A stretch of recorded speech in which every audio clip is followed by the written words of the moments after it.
There were many driver switches in the history of Formula One which made headlines. Right now everyone is talking about the change of Lewis Hamilton from Mercedes to Ferrari. But today I want to talk about the switches that never were. Mark Webber to Ferrari. Mark Webber stayed a great part of his Formula One career at Red Bull, beginning in 2007 when Red Bull was a nobody in the field, until 2013 with 4 championships and Sebastian Vettel. Few people know that Mark Webber almost landed at Ferrari in 2013. Mark Webber writes about that in his autobiography Aussie Grid. There were talks that the Australian should have become the teammate of Fernando Alonso at the Scuderia. At the same time, Red Bull talked with Lewis Hamilton to replace Webber. The transfer didn't work out as Webber wanted a 2-year contract while Ferrari only offered a 1-year contract with an option for another year. Mark Webber stayed at Red Bull but had to play number 2 behind Vettel. Michael Schumacher to McLaren. Michael Schumacher appeared in 1991 in a remarkable manner. In 1992 and 1993 the first wins followed. Benetton was only midfield these days. McLaren boss Ron Dennis was a fan of the German and talked to him during a fashion show if he wants to come to McLaren.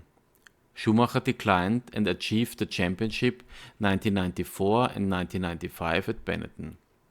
The German then went to Ferrari, where he took 5 titles until 2004. But the years between 1996 and 2000 weren't easy at the Scuderia.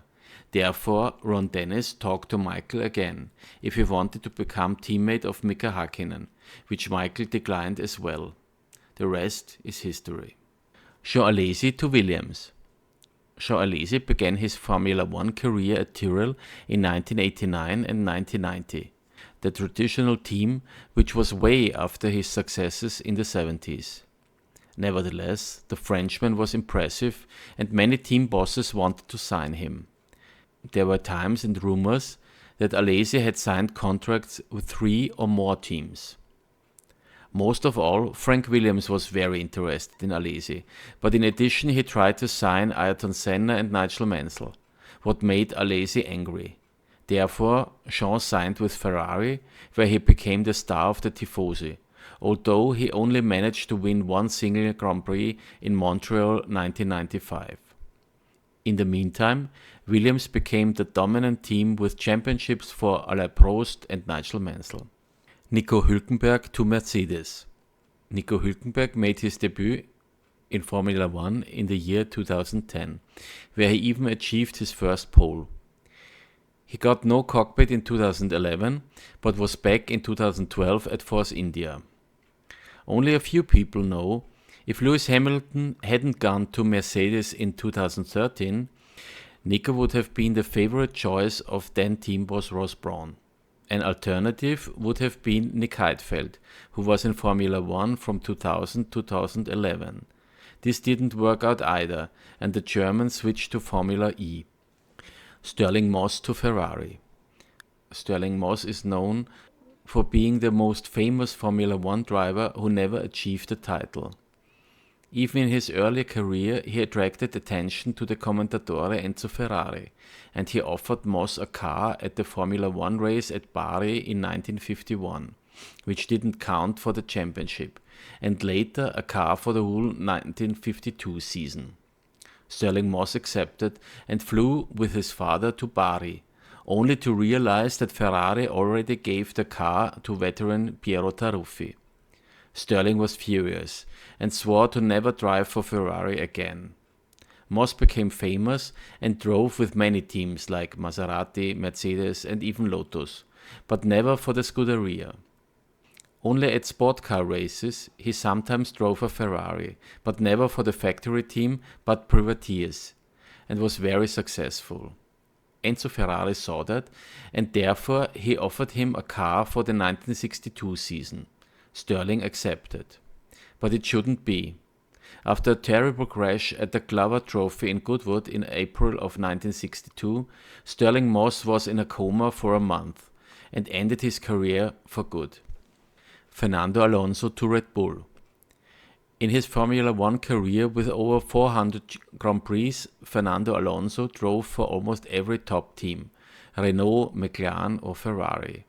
The decisions were bad most of the time, as the teams weren't in their peak time when Fernando was there. But there's one top team in which cockpit Alonso never sat: Red Bull. Already in 2007, when Alonso, after a hateful season with Lewis Hamilton, only wanted to leave McLaren, the Austrian team offered him a seat. The Spaniard thought about it, but the team was too new, and he had also an offer from Ferrari for 2009 or 2010. In the end, Red Bull decided to take Sebastian Vettel, with whom they achieved 4 titles, while Alonso failed several times.